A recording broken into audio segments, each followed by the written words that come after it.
Seperti yang dikatakan Mariam, pengrajin sekaligus penjual dandang di Pasar Pendopo, Kecamatan Talang Ubi, bahwa harga baku aluminium sebagai bahan utama pembuatan dandang mengalami kenaikan mencapai 10%.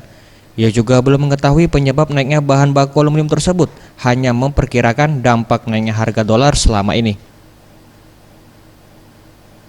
Akibatnya dari naiknya bahan baku aluminium, tentu harga jual dandang sebagai kerajinan rumah tangga seperti berupa wajan, oven, serta loyang juga mengalami kenaikan harga, yakni berkisar 5% atau antara Rp5 hingga Rp7.000 per buahnya.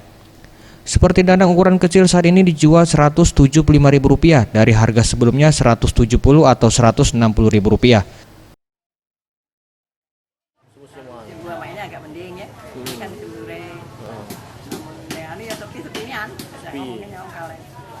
lagi berarti turun apa naik istilahnya?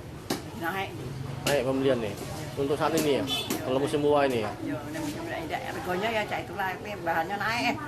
Bahan naik, harganya naik, harga jualnya. Ya, Tim Liputan Sriwijaya TV.